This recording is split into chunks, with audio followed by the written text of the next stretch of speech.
At a family gathering, Mom bragged, "Your sister finally got the perfect house.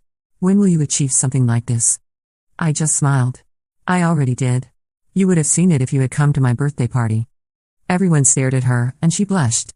I'm Vanessa, I'm 30 years old, and I just bought a house. Not just any house, but a beautiful 3-bedroom place with an outdoor terrace and an incredible garden full of flowers. The real estate agent couldn't stop talking about the mature landscaping and established flower beds, but all I could see was my morning coffee corner and my weekend gardening sessions. Standing in that empty living room with the keys in my hand, I felt like I was going to burst. This was mine. The house had character, built in the 1940s with original hardwood floors that creaked in all the right places, built-in bookshelves that begged to be filled, and windows that let in the most beautiful afternoon light. The kitchen was small but perfectly functional, with vintage tile that had somehow survived decades of previous owners. The master bedroom had a walk-in closet that was bigger than my entire previous apartment. But it was the backyard that had really sold me. Not huge, but private, with an old oak tree that provided perfect shade and flower beds that previous owners had clearly loved and tended. I could already picture myself out there on Saturday mornings with my coffee, planning which vegetables to plant and where to put the herb garden I'd always dreamed of having. The mortgage process had been terrifying and exhilarating at the same time. I'd never imagined I'd be able to afford something like this, especially not at 30. When the startup got acquired and my stock options suddenly had real value, it felt like winning the lottery.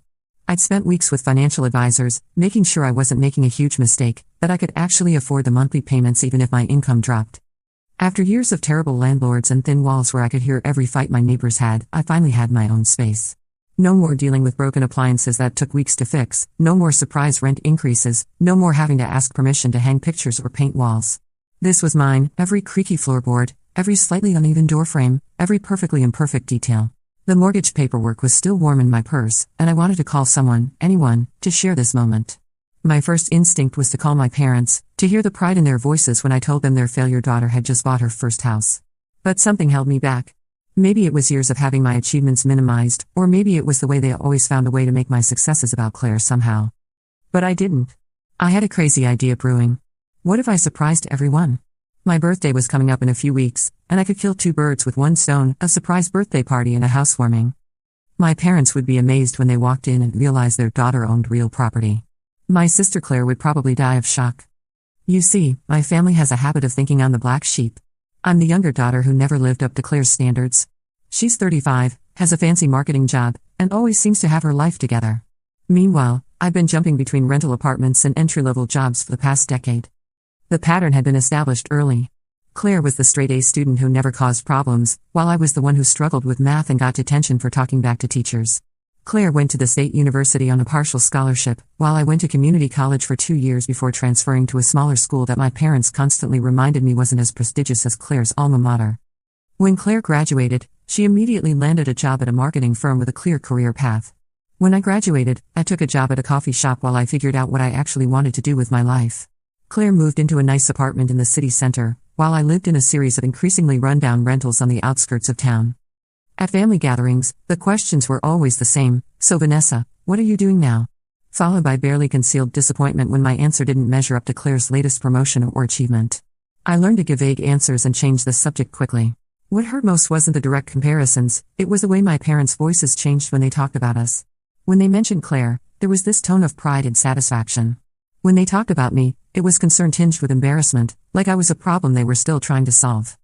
At least that's what they think. What they don't know is that I've been working incredibly hard at a tech startup for the past 4 years. We got acquired 18 months ago, and suddenly my stock options were worth real money. Enough money to pay the down payment on this house and still have savings. The startup had been a risk. When I left my stable but boring administrative job to join a company with only 12 employees, my parents had been horrified. "You're throwing away job security for what? Some pipe dream?" My mother had said. Claire had just shaken her head and muttered something about me never learning to think ahead. But I believed in what we were building, a platform that helped small businesses manage their inventory more efficiently. It wasn't glamorous, but it was useful, and I loved the fast-paced environment where everyone wore multiple hats and every day brought new challenges. I started in customer support, but over 4 years gradually moved into project coordination, then account management, and eventually business development. When bigger companies started showing interest in acquiring us, I could barely contain my excitement. As one of the first 20 employees, I'd been granted a small but meaningful equity stake. When the deal closed 18 months ago and I saw the number in my bank account, I literally had to sit down. It was enough to change my life completely. I'd spent over a year carefully planning the house purchase, working with financial advisors, and saving additional money for closing costs and furnishing. The irony wasn't lost on me that while my family thought I was floundering in yet another dead-end job, I was actually building something meaningful and profitable. But I never told them about the career growth or the unexpected windfall. Why would I?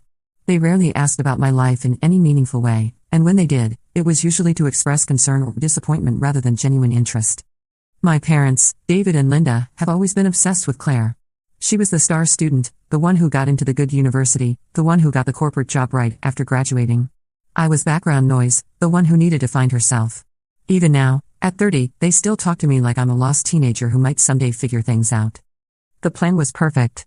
I would text everyone about my birthday party, get them excited, and then surprise them by revealing we'd be celebrating at my new house. I could already imagine my mother's face when she realized her failure daughter had bought a place before Claire. I spent the next month preparing the house. I bought furniture, hung pictures, and planted flowers that would bloom in time for spring. Everything had to be perfect for the big reveal. Those 4 weeks were like a whirlwind of decorating and organizing. I'd never had the opportunity to decorate a space that was truly mine before. Every rental had come with restrictions: no painting, no holes in walls, no changes that couldn't be easily undone. Now I could do whatever I wanted. I spent an entire Saturday at furniture stores, finally able to buy pieces I actually loved instead of whatever was cheapest or most practical. A comfortable sectional sofa in deep blue fabric that felt like a hug. A dining table made of reclaimed wood that could seat 8 people. Bookshelves that would finally give my book collection a proper home instead of keeping them in boxes. The hardware store became my second home as I learned how to install new light fixtures, replace old outlet covers, and fix the wobbly banister on the front steps. YouTube became my best friend as I figured out how to hang pictures properly, how to arrange furniture to make rooms feel larger, and how to plant annuals that would bloom just in time for the party. Every evening after work, I'd come home and tackle another project. Painting the guest bedroom a soft yellow that made the morning light even more beautiful. Installing new cabinet hardware in the kitchen that made the whole space feel more modern.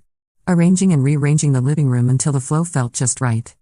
The garden was where I spent most of my weekend time. The previous owners had clearly loved it, but it needed attention after sitting empty for several months. I weeded the flower beds, pruned the overgrown bushes, and planted bulbs that would bloom in early spring, plus some quick-growing annuals for immediate color.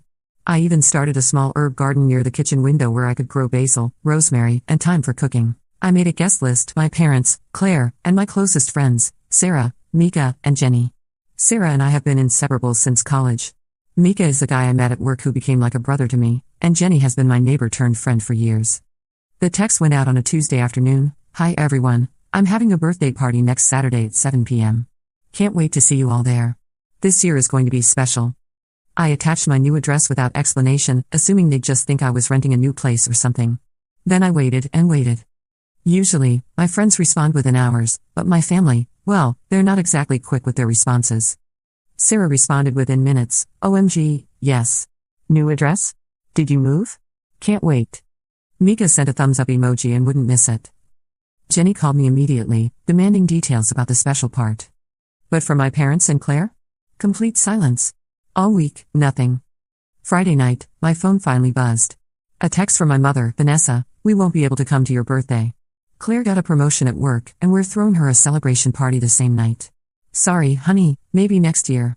I stared at that message for a full 5 minutes. Maybe next year for my birthday. I typed and deleted about 10 different responses. Finally, I replied: "Mom, Claire's party could be any other day. We're talking about my birthday." Her response came 20 minutes later: "Her promotion is a big deal, Vanessa. This party is important for her career. Do you understand? Important for her career. Not we're sorry we'll miss your birthday or let's reschedule. Just that Claire's party was more important than mine." Again, I looked around my new living room at the decorations I'd already started putting up, at the menu I'd planned, at the cake I'd ordered. Everything suddenly seemed stupid. Here I was, 30 years old, still hoping my family would show up for me. Worst of all, Claire didn't even text me. No happy birthday, no sorry I'll miss it, not even an "I heard you're having a party." Complete silence from my older sister. I sat on my new couch, the first couch I'd ever bought myself, and thought about all the birthdays they'd missed or forgotten. Last year, they remembered a week late. The year before, it was 3 weeks. The year before that, they sent me a card a month after the fact, with a note about how busy they'd been. The pattern of forgotten birthdays went back years. When I turned 25, they completely forgot until Claire mentioned it during a phone call 2 weeks later. The embarrassment in my mother's voice when she called to apologize was almost worse than being forgotten in the first place. Oh honey, we've just been so swamped with Claire's job search, she'd said, as if that somehow made it better. My 26th birthday fell on a weekend when Claire was moving apartments. Guess where my parents were? Helping her pack boxes and clean her old place, while I spent the day alone with a store-bought cupcake and a rented movie. They sent a text that evening, "Happy birthday. Sorry we couldn't call earlier, busy day." The worst was probably my 28th birthday. I'd actually made reservations at a nice restaurant, hoping we could finally have a proper birthday dinner together as a family. I'd even bought a new dress for the occasion. When I called to confirm the time, my mother said, "Oh sweetie, didn't we tell you? Claire got tickets to that concert she wanted to see. We're going with her tonight. Can we do your dinner next weekend instead?" Next weekend never happened. They got busy with other things, and by the time anyone remembered, it was March and my birthday was in February. When they did remember on time, it was always just a text or phone call. No gifts, no effort, just "happy birthday, honey." And that was it. Meanwhile, Claire's birthdays were full productions with family dinners and thoughtful gifts. Jewelry, expensive handbags, weekend trips to wine country.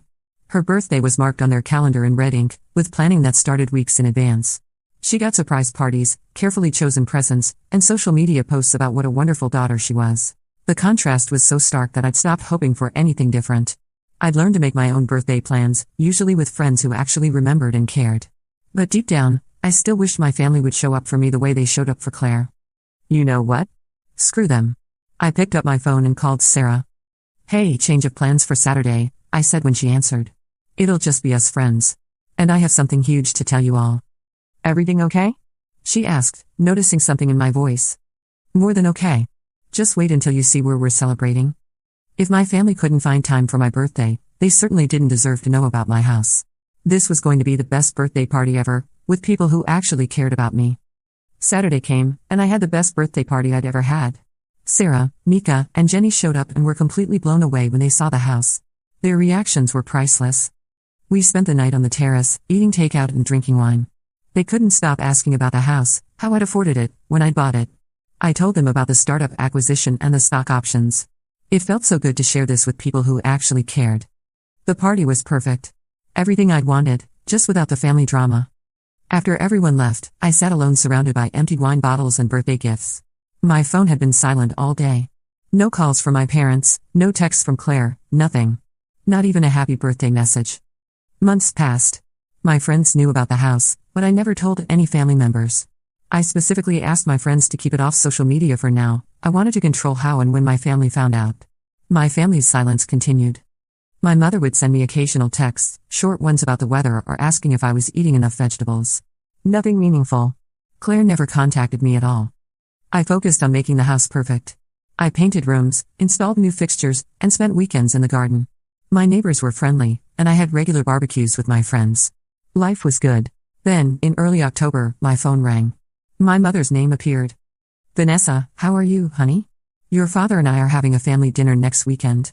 All the relatives will be there. It's been so long since we've seen you." Something in her tone made me suspicious. My mother never called for casual family dinners. There was always an agenda. "When is it?" I asked. "Next Saturday at 6. You can come, right?" "I'll be there," I said. Finally, Saturday arrived, and I baked a homemade apple pie, something I'd learned to make in my new kitchen with fresh herbs from my garden. I knocked on my parents' door, hearing voices and laughter inside. The dining room table was extended, set for about 12 people. My mother opened the door. "Vanessa, you made it." The living room was full of relatives I hadn't seen in years: Aunt Carol, Uncle Jim, my cousins Mark and Lisa. They all rushed to ask me the usual questions: "Are you dating anyone? When are you getting married? What are you doing for work?" I smiled and gave vague answers. This was exactly why I avoided family gatherings. Everyone always wanted to know why I wasn't married, why I wasn't more successful, why I wasn't more like Claire. Speaking of Claire, I saw her across the room practically glowing with happiness. There was a guy beside her, tall, in an expensive suit, with his arm around her waist. She kept showing her left hand to the other women. "Let me take that pie," my mother said, whisking it away to the kitchen before I could protest. My father led me toward the dining room. I saw my assigned seat, the last chair, squeezed into the corner, as far from my parents and Claire as possible. I was literally the last choice, even in the table arrangement. But honestly, I almost felt relieved. I could sit quietly and avoid most of the family interrogation from this spot. "Dinner is served," my mother announced. I settled into my corner seat. Everyone was chatting and laughing, passing dishes around. The food was good. My mother had prepared her usual feast of roast chicken, mashed potatoes, and vegetables. I ate in silence, listening to conversations about work, kids, and vacation plans.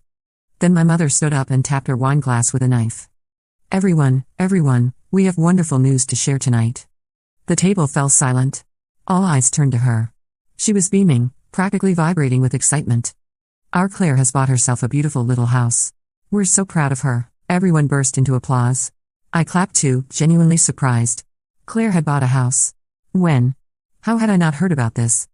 But that's not all, my mother continued, her voice getting higher with excitement. Claire is also planning to announce her engagement very soon. More applause, even louder this time. Claire was blushing and raising her left hand, showing off a diamond ring that sparkled in the light. Her boyfriend, no, fiancé, was smiling and accepting congratulations. My father stood up, raising his wine glass. We have so much to celebrate tonight. So many reasons to be happy. And it's all thanks to our eldest daughter. Our eldest daughter. The way he said it, with so much pride and emphasis, twisted my stomach. I'd heard that tone before, the one that implied Claire was the real daughter, the one who mattered. An uncomfortable silence fell over the table. Even the relatives seemed to sense the tension. All eyes were on me now, waiting to see how I'd react to being so obviously excluded from the praise. My mother turned to me with that mocking smile I knew too well. Claire bought herself the perfect house, Vanessa. When do you think you'll be able to achieve something like that? Or do you plan to keep wandering through rental apartments forever? The table went even quieter. Everyone was staring at me now, waiting for my reaction. I could feel their eyes boring into me, expecting me to be embarrassed, to blush, to cry, to run away like I used to when I was younger. I was used to being compared to Claire. It had been happening my whole life. But my parents used to try to be subtle about it, at least in front of other people. This was different. This was deliberately cruel, designed to humiliate me in front of the entire extended family. But I wasn't embarrassed. I didn't blush. I certainly didn't cry. Instead, very deliberately, I set my fork down on the table. I took a slow sip of water. Clearing my throat, I looked my mother directly in the eyes. Actually, Mom, I already have achieved that. I bought myself a house. The silence that followed my words was deafening. Every person at that table looked at me like I just announced I was an alien. My mother's mocking smile froze on her face. My father's wine glass stopped halfway to his mouth. Even Claire's fiancé looked confused. What? My mother finally managed to say. I said I bought myself a house, I repeated calmly. I've had it for almost a year now. Everyone gasped, literally gasped. Like a chorus of shocked relatives, all inhaling air at the same time.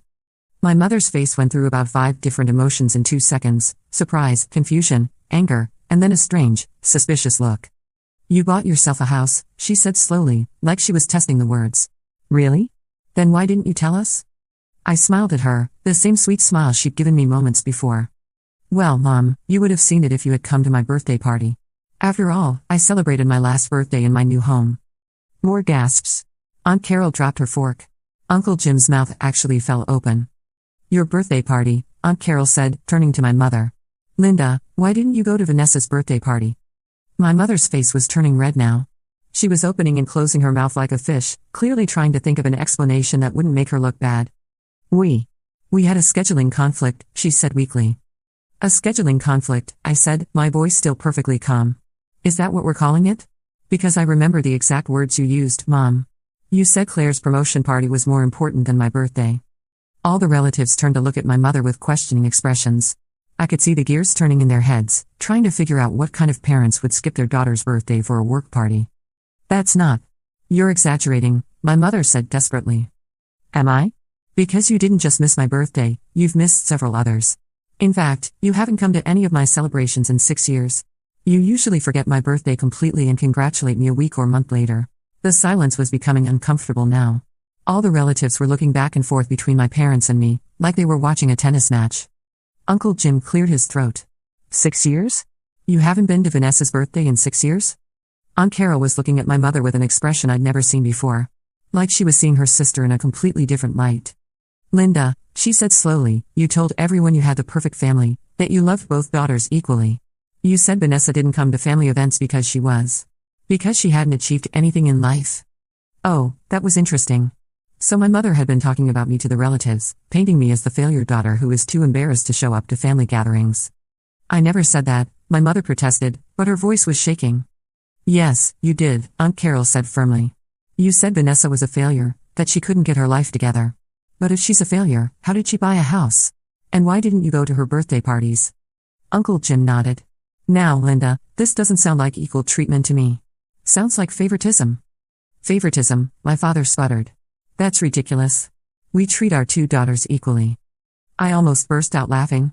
Really, Dad? When was the last time you forgot Claire's birthday? When was the last time you skipped one of her celebrations for someone else's party? He opened his mouth to answer, then closed it again, because we all knew the answer. Never. They had never forgotten Claire's birthday or missed one of her events. This is getting out of hand, my mother said, her voice getting shriller. Vanessa, you're making us look bad in front of everyone. I'm not making you look bad, Mom.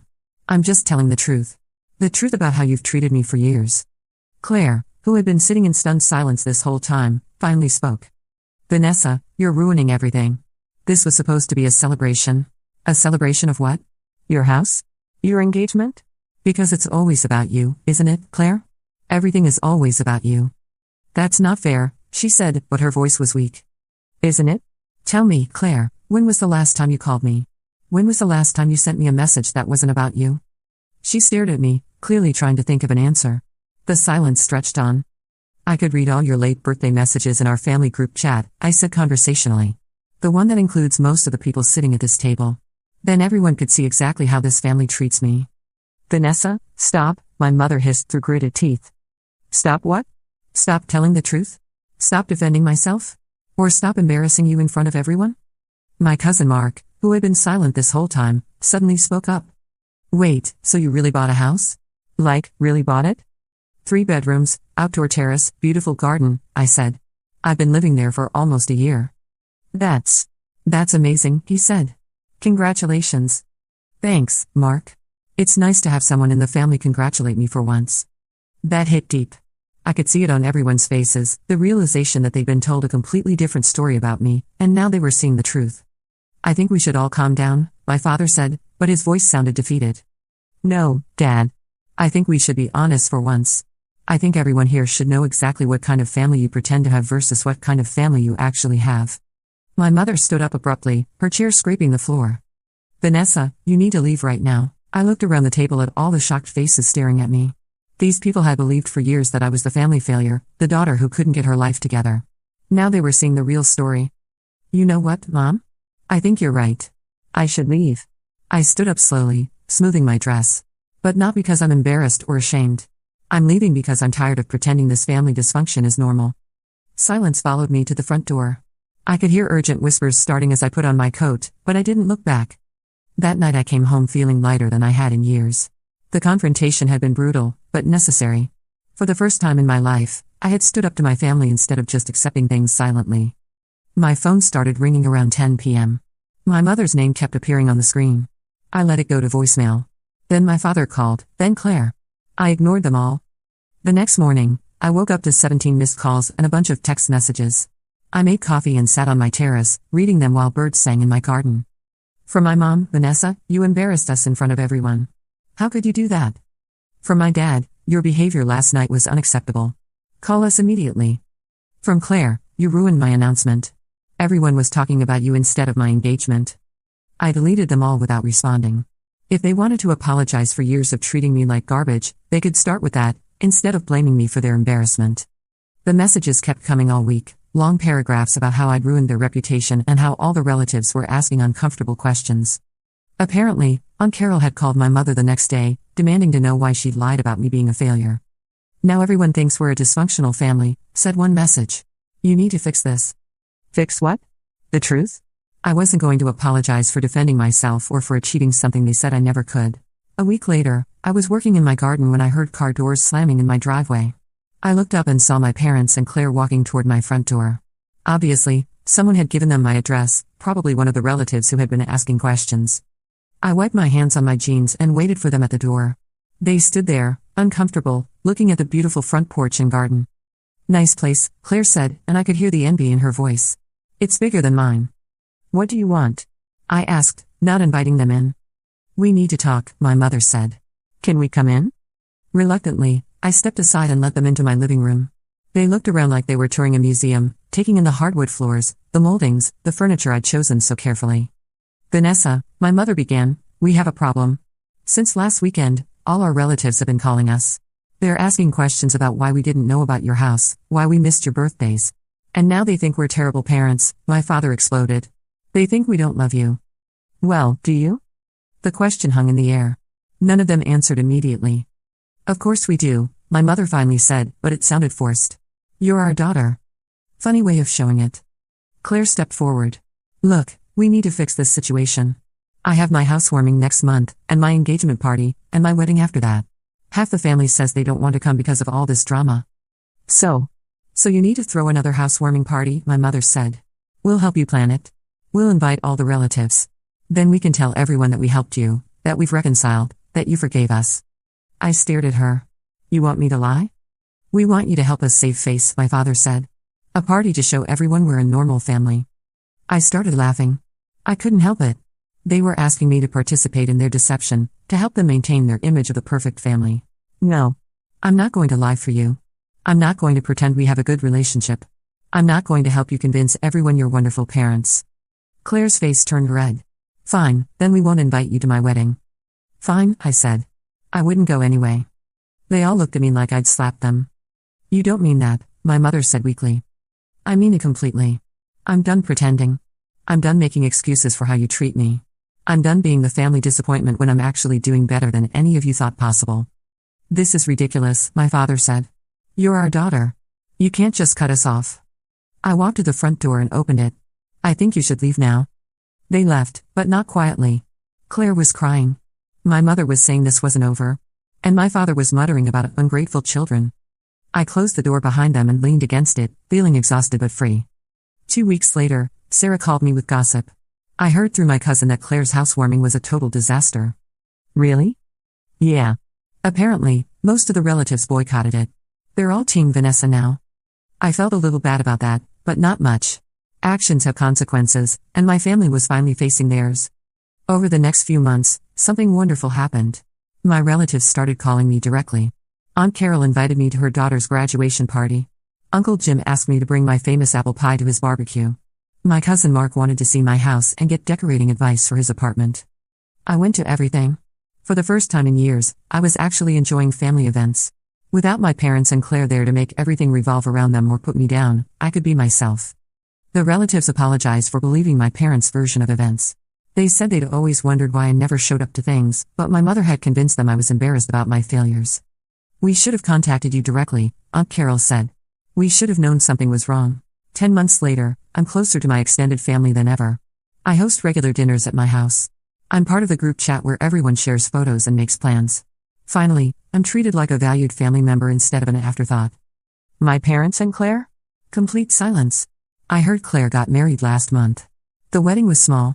Apparently, a lot of people found excuses not to attend. I don't miss them. I thought I would, but I don't. My life now is peaceful, honest, filled with people who actually care about me and want to celebrate my successes instead of minimizing them. Sometimes I walk through my beautiful house, looking at the rooms I've decorated and the garden I've cultivated, and I feel proud, not just of what I've achieved, but of how I finally stood up for myself.